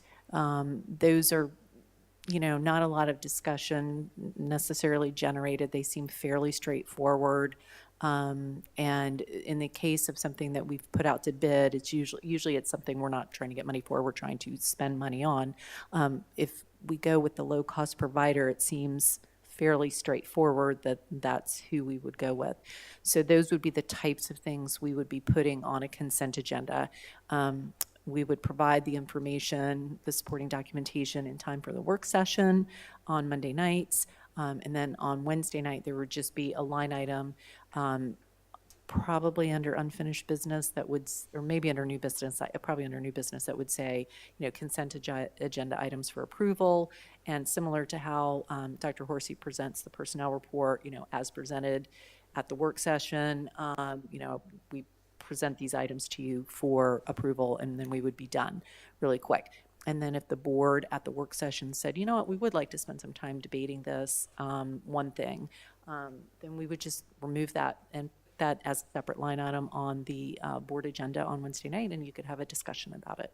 So Mrs. Eisenberg also pointed out that one thing we have not been doing necessarily is a lot of times we sign contracts where we piggyback on on other governmental entities' purchasing contract. And her point was we should probably be including those on our consent agendas as well. So that's the feedback that I have, and obviously Mrs. Eisenberg is here for questions. I would also recommend, though, that if you're going to have this done during a consent agenda, that you have the backup materials also at the board meeting, because you may have a question that comes up and you're just not going to remember what happened 2 days before, or because it's very intricate. So you would have the consent agenda item, and then a board member would say, I'd like you to pull Mr. Wilson's IT information. So it would all be there. And also the public would have access to it. Do you need a vote on this, or is this just for our information? I don't know that you need to vote, but I guess I need the consensus at a minimum of the board if this is how the board wants to proceed. Yeah, Ms. Eisenberg says a vote. I would vote. This is such a change. I think you should vote on it so that we have a good record of this. I make a motion that we approve the usage of consent agenda going forward pending pending if the board likes it. So we, try it out for a couple of times. That's not an official language, but, on a trial basis, thank you. That's what I was looking for. I'll second it. All those in favor? Any opposed? Okay, thank you, Mrs. Jones. Next, we have a discussion about phone pouches for school year 25-26. So last month, Easton Middle School administrators presented kind of results of what has taken place so far for them, what they've seen, and now we are getting ready to go into another school year. And so what is the board's pleasure moving forward? There's a couple of next steps that are up here. Continue at Easton Middle School for the next school year, utilize the gently used pouches in the coming year, purchase some replacements because there may be some that need to be replaced, A possibility expanding it to St. Michael's Middle. We do have a cost there, $25. An approximate cost for both schools with fees would be about $9,000. So, or there could be any other options that you deem that you want to do. So, I mean, I definitely feel like we need to continue it. The feedback we've gotten from Easton Middle has been so overwhelmingly positive in student participation and reduction of bullying. I can't imagine discontinuing it. In addition, I would like more data than we have been able to gather, and I think that we need to follow a certain class for a few years to get the data that we're looking for. So in particular, I would like to follow this sixth grade class as our, it's a trial program, so our trial class, and kind of see what happens at the end of their sixth grade year, at the end of their seventh grade year. I think we need more information before we truly look to massively expand, as we're talking about moving up to the high school. I know that's been something we're talking about. That said, I would be open to discussing whether we want to do this at Easton St. Michael's Middle School as well. Curious what other people's thoughts are there. Yeah, I don't know why we wouldn't do it or continue it. I mean, we all know the effects of the cell phone and how it adversely affects our students. So why wouldn't we? I mean, it's like putting a computer screen, it's like having your child carry a computer screen and have it sit in front of their desk all day. We need to limit distractions as much as possible. So, again, I agree with like what Emily's saying, and of course Ann, but I would like to see the sixth grade class that's currently using it carried over into seventh grade, and the incoming sixth grade class, it almost a standard that's going to be the expectation for at least next year, and definitely in St. Michael's starting in the sixth grade as well, and maybe adding seventh grade, just kind of giving them the brunt. Can we afford to do this? Is it in our budget? Could we look for grant funding? Point of clarification for me, it's the whole Easton Middle School. It's not just a singular grade. correct.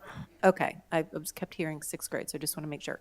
So we spent roughly 26,000 and change on this year for the school. Presumably, the majority of the pouches would be in good shape and could be reused next year.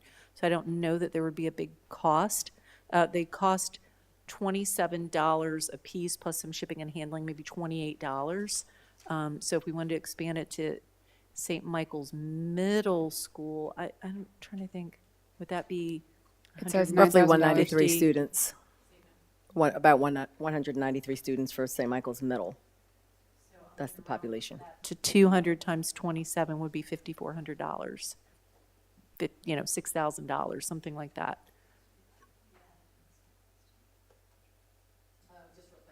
Yeah. Just replace it. I could find We $6,000. could do inventory on that. That's what I wanted to hear before I made a comment. I would like to see it extended to the middle school age groups, so not just Easton Middle School, but also St. Michael's Middle as well. Just to clarify, sorry, I called out this sixth grade class because I would think they're the cohort that we want to watch in the data, not because they're the only ones doing it, but because they were the first to adopt it. I want to see what happens at the end of this year, at the end of that next year. I think that our current eighth graders and current seventh graders, I don't know that our data is going to be as clearly able to be correlated, or, I kind of want to see a 3-year arc with them. And I was just going to add, if you would kind of give, maybe not right now, you can think about it later, of what we would like to see in the data. So that way we are providing some type of guidance. So that way when we are developing next steps, we have educated information.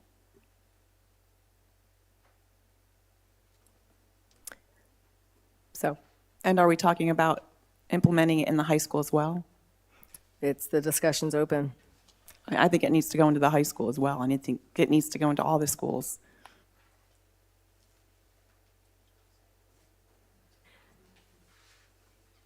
I am not ready to say I necessarily want to see it in the high school yet. I think that I want to see some more data around all of the things that we're tracking: behaviors, attendance, academics, test scores. I just don't know yet, because this is a trial program. I just want to see more before I feel comfortable saying yes, definitely make that kind of lift, particularly with the cost, involves. That's just where I land with it right now. I mean, the policy is no cell phones, correct? Is that the policy in the high schools? Both? Like, no cell phones in the class, or is it? I believe it's during the what- instructional day, like during the instructional day. Like during like lunches, we're welcome to have them out. Hallway transitions are also like very acceptable. I mean, they prefer like no AirPods, no headphones, so you're like aware of your surroundings. But once we get into classes, when it's encouraged, like put your phone away, we're learning. So Yeah, but we all know they're out, and we know the AirPods are in. I mean, with all the data we have on the negative effects of cell phone use, I don't know why we are letting them have the phones in school. So my counter argument to that is that this is a lot, it needs to be a behavior change. And I think if you can grab them while they're younger, when they're middle school and they're a little bit more moldable and they're a little bit more, no disrespect, but they are a little bit more respectful to their teachers. They haven't quite developed that egocentric independence that you guys are striving for as adults. We can manage their behavior a little bit more effectively. So if we can carry it, like I said, with the 6th grade currently, we carry it in the 7th grade, carry it in the 8th grade, by the time this 6th grade class reaches the high school, it will already be an expected behavior, and it won't be so argumentative with teachers and staff and so forth. Ms. Jackson, if I could state that this would be a perfect opportunity for somebody to make a motion and second, and if there is no second, then the conversation ends. If there is, the conversation can continue. But just point of clarification, is there I'm just thinking of the Roberts rules, is it the motion, the second, and then I know it's the discussion that falls in, okay. So if we're following Robert's Rules of Order, Ms. Eisenberg is right. We have to make a motion, and then it has to be seconded, and then there is discussion about the particular motion, and then we vote on it. If it doesn't get a second, then we don't discuss, it dies. We have not always followed that. Clearly, we tend to discuss and then come to try a consensus about a motion, which Ms. Eisenberg has been trying to steer us away from, which is correct as far as Robert's Rules of Orders. But that's just how we got where we are. So I would like to make an initial motion to continue the POEM pouches at Easton Middle School and expand them to St. Michael's Middle School at this time. Can you clarify which grades? All grades in both middle schools. I'll second that. Oh, those not in the high favor? school? Not the high school? Did not include the high school in part of my motion, mainly because I'm concerned about costs. You could she make a separate motion? You could amend the motion. So you would. Can I seek amend an the amendment, motion and then to you would see need it a through the high? second on that. And if that didn't pass, then you would go back to the original motion and see if it passes.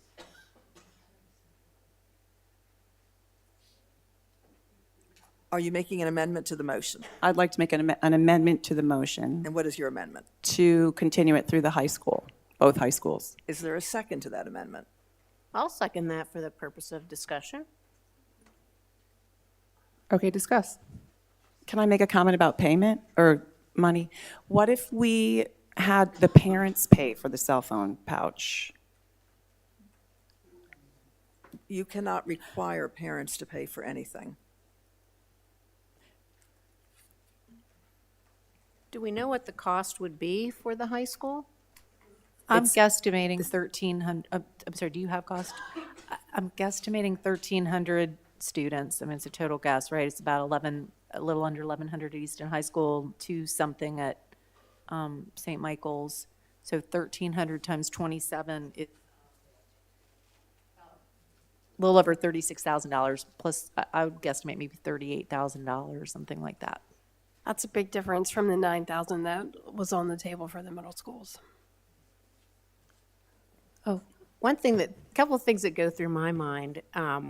you know, Carla, I think it's a good point, that idea of the continuity of the group.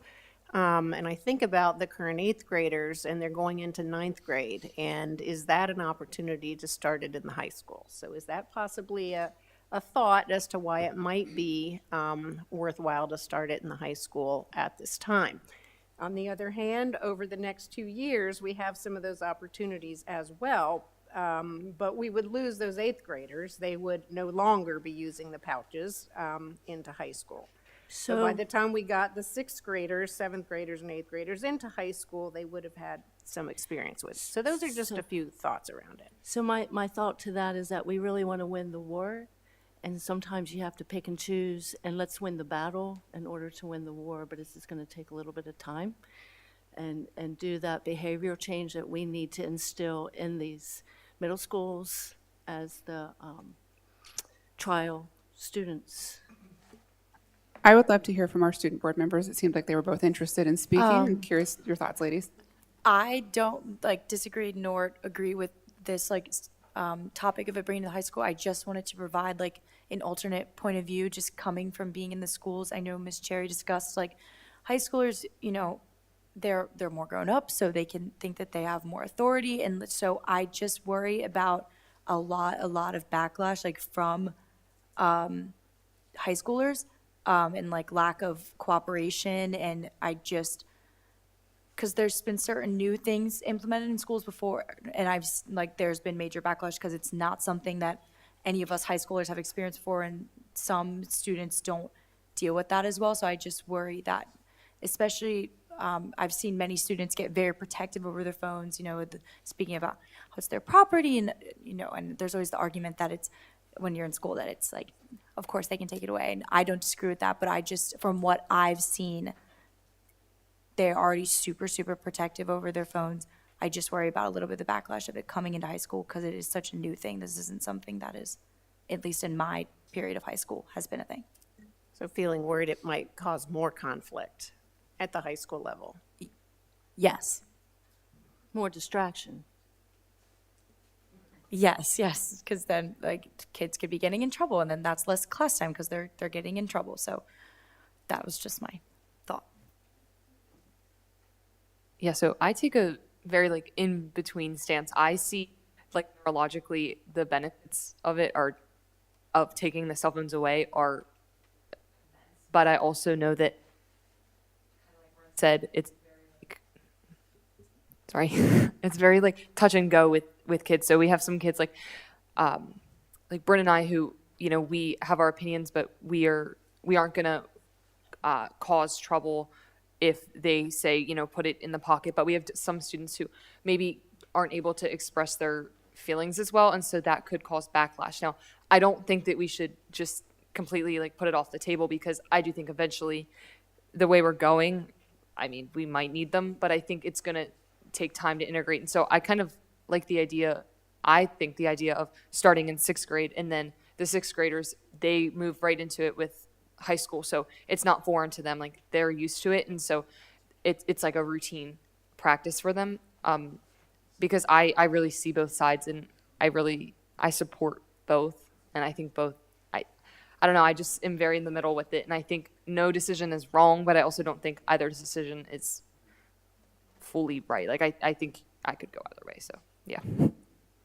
No easy decisions. So looking at the calculation, it looks like it would be about 52,000 for both high school and middle school. Could we get, I don't think money is an issue here. I bet we could get somebody to pay for it. The dings of the phone, there are the average 270 plus dings of that phone that these kids are getting every day.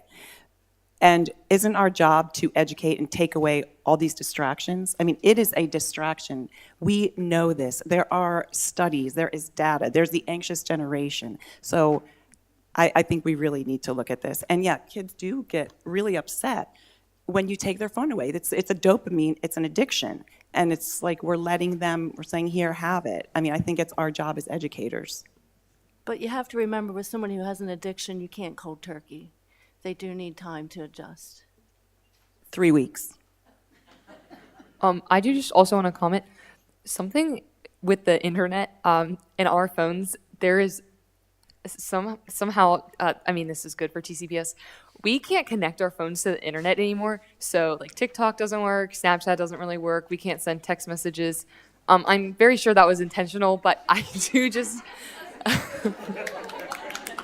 I do just want to say, I know at least for me, I'm less likely to pick up my phone because the text message I want to send to my friend or the Instagram is not refreshing. So that has definitely helped.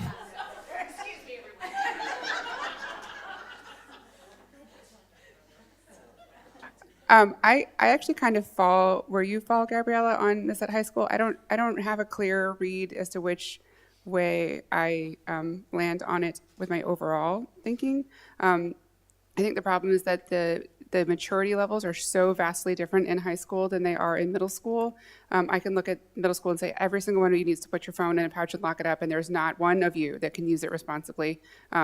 But I look at high schoolers and think, there's a major difference between a freshman and a senior, and there's a major difference between what you have learned and what you can do. There's a major difference just, within any average junior class of who those kids are and what they are responsible for. We had this conversation at one of our listening sessions. A parent brought it up, and so we had the opportunity to talk to the principal at Easton High School, and some of the things she brought up we haven't talked about at all, and that is responsibilities of her students. Some of them are parents. They're responsible for their kids. Some of them are responsible for their younger siblings. Some of them have full-time jobs that require them to be, able to be communicated with. I mean, I'm sitting here with my phone here because my kids are home, and if there's an emergency, they need to contact me, and so other parents are in that situation. There's just a lot more nuance, I think, in the high school class than that doesn't exist in the middle school class. And I'm not saying this can't be solved. I'm not saying we can't get through that.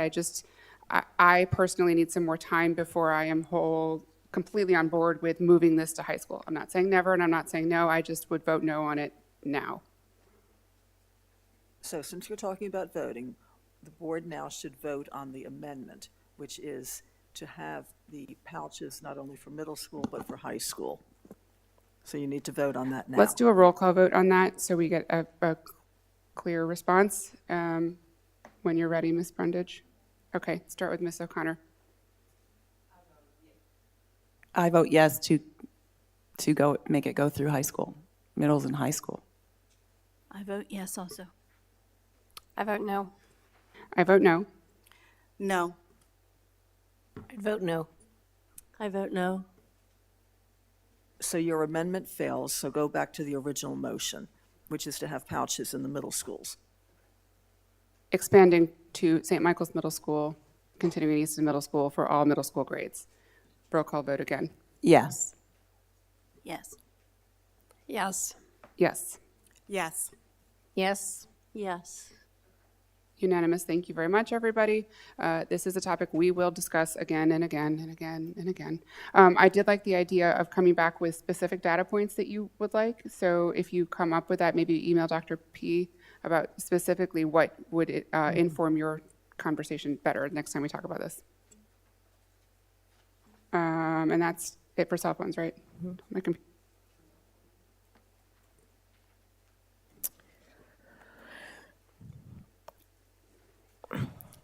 My diligent froze. This next one is just the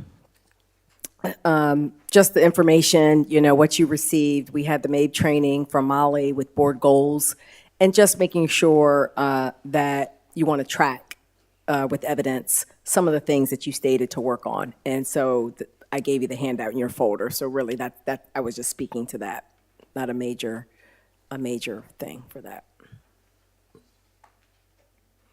Good evening. I would like to ask the board to approve the personnel report that was discussed during closed session. I make a motion that we approve the personnel report as discussed in closed session.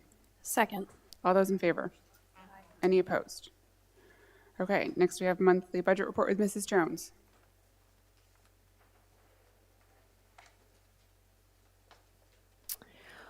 We are, these are the results through March 31st, which is the end of the third quarter of the fiscal year.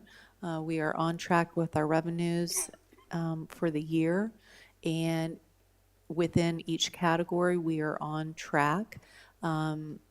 I do not have a projection yet for where we might end up the year. That is something we will begin working on in April and May. Our controller had been out for a bit, and she's back with us, and we're very, very happy for that. And that's something that she handles a big lift on, working with department heads and everyone throughout the system to try and help us pin down where we might end up the year.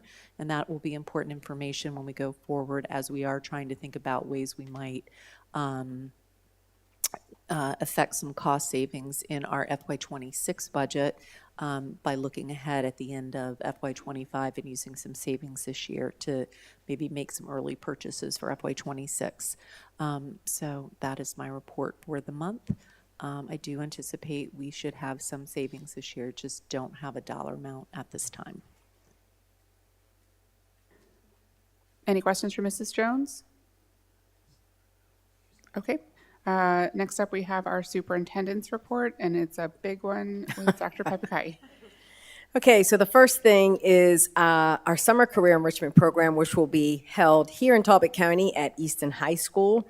We did have a meeting today, myself with Dr. Thompson of Dorchester, Dr. Simmons from Caroline. The three counties all come together for this summer career enrichment program. So far, we have 94 registered. It is middle school students. Transportation is provided. A total of 333 students between all three counties. And so there is a video there from last year that I know we didn't show last month that we want to show tonight. Is registration still open? Yes, For incoming? correct.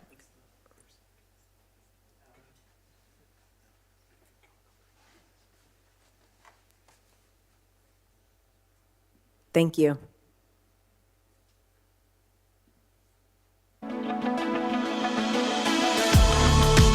He was in Caroline last year.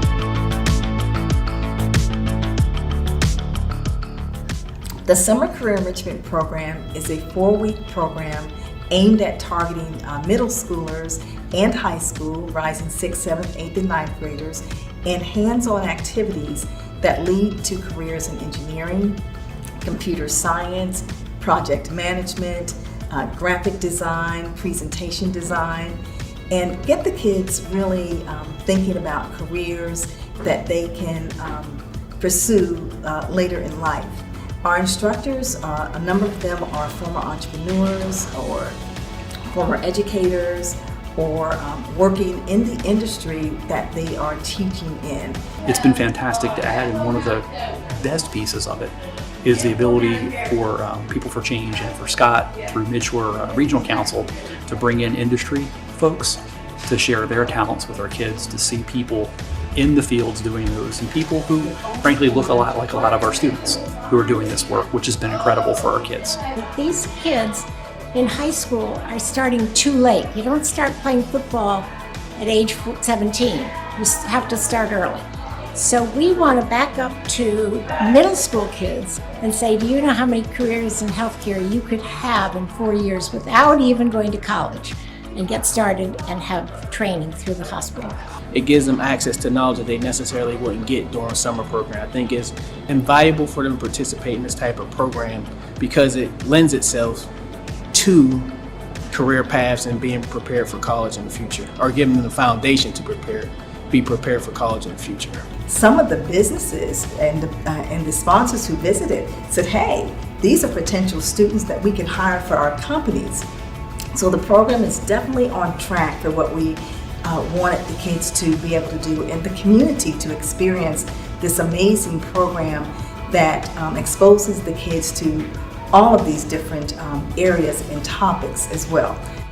Today was day 3, and the progress we've seen from these students so far is just amazing how much they've progressed, and there's another week left, so I can't wait to see how these students finish up strong next year. We want to thank the partnership that we have with our neighboring counties, Talbot and Caroline, and this program we hope continues for long into the future. Thank you.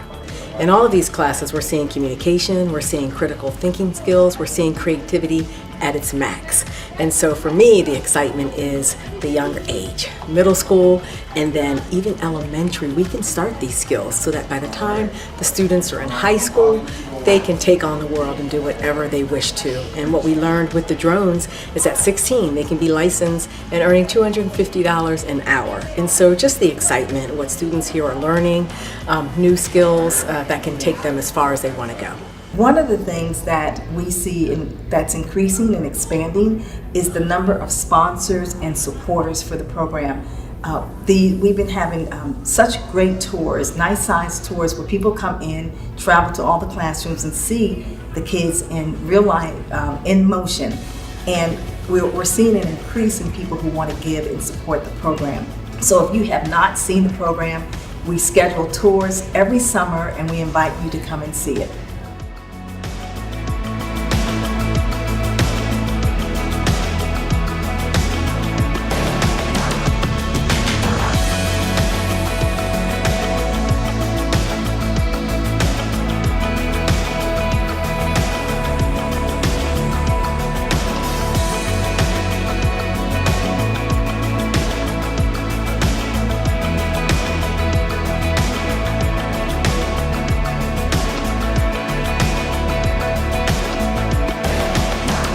And so because it's here in Easton, I am going to invite board members to come to go a tour so you could see what takes place. And I'm also going to invite our council members so they could see as well. There will be 3 parent Zoom information sessions for parents to ask any questions and find out also about the program. So, Are the Zoom sessions before registration closes? yes. I believe, I talked to them today and I said, well, how will parents know? And they said, well, the ones who have already registered, they have that information, but if you have any questions, there's contact on there as well. Are they open just to current registered students, or can students attend a private school, or can they be homeschooled, or do they have to be like a registered member of one of these public schools? So that is a good question, and I know that has come up before. I want to say it is just our county students, but I could double check that.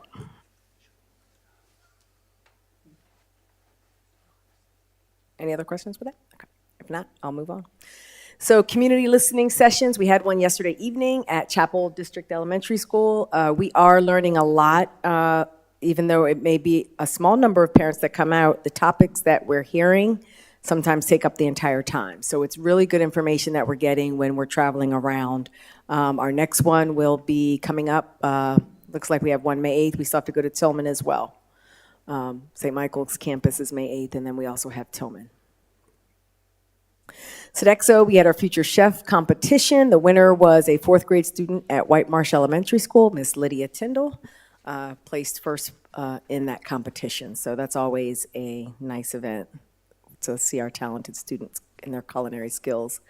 Speaking of culinary skills, we had our joint county council meeting in our culinary classroom there at Easton High School with Miss Brown, and we did have our students come talk to us and feed us a delicious meal. So it's always nice going there and visiting.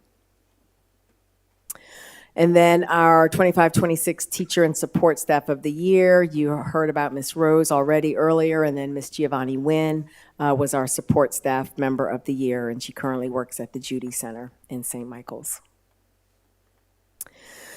Myself, Miss Jackson, Miss Dotson, Miss Strawberry, and you see Miss Eisenberg was there, and Miss O'Connor was actually there as well. And our student, Christopher Jackson, we all presented 2 sessions, actually. When we were in Atlanta, we presented early Friday morning and again on Sunday morning. So we presented 2 topics, well-attended, great questions. Our community listening session was a hot topic, even though that wasn't the main topic of the session. But we entertained a lot of questions from audience members and just shared the great things we're doing here in Talbot County with others. And then upcoming events there. There we go. It is Assistant Principal Appreciation Week, but you could see there's going to be a whole host of appreciations for many groups of people. Like I said, this week is assistant principals, it's going to be school bus drivers, administrative professionals, and so you could see the list. So making sure that we appreciate everyone here in the system. And that concludes my report. Okay, thank you. We are at everybody's favorite board member remarks. I'm going to start down here with Bryn. Go ahead. Okay. First, I just wanted to touch back on the policy discussing like student transportation and like making it more accessible and safe. And I just think that that's really great. I also think it's great to see our attempts at reducing carbon footprint and attempting to be more green with the solar energy. I think that's really, really great thing to implement. And then I also really liked the out of the box thinking on the calendars about maybe like including some like student point of views or just like, you know, the calendar has always been to me pretty similar every single year. So it's, and I know I work within the SGA and we always discuss like, you know, changing the schedule or something like that. But we're always like, you know, that's very high above us, but it's nice to know that that is also being discussed here. Gabriella? I wanted to also circle back to the recycling of the computers and the new idea of seniors being able to buy them. I know that there's probably a lot of logistics that goes into it, but myself and a lot of other of my peers and friends right now are facing the concern or the issue of, you know, what type of computer do they buy, because we've grown up with Apples and buying a MacBook is very, very expensive. And so, you know, if we can buy these for a little bit cheaper, I just think that would make the transition from school to real world easier. And also, if we're getting rid of them, I would rather get rid of them to our students, but I know there's a lot that goes into that. I also, this is small, but very important to me, the security cameras in the student parking lot. We're having a lot of issues with people parking in other people's spots, like a lot. And also we've had some just students being students in the parking lot. And I think that the cameras would just really be great for teachers, staff, and students to know, you know, you're still on school property. And also supporting the moving forward of phone pouches at St. Michael's. Ultimately, we're all in the same county, so I feel like equal treatment with all. And so I think that that's really great that we're moving forward with that. Mrs. O'Connor? I just want to congratulate the Teachers of the Year, Ms. Giovanna Wynn and Lauren Rose, and the other applicants or the other nominees. They're all of our teachers are great, but shout out to them. And I'm just excited to keep working and keep having high expectations for our students. Thank you for all the presenters and the budget, and it was a lot. Thank you. Ms. Bridges?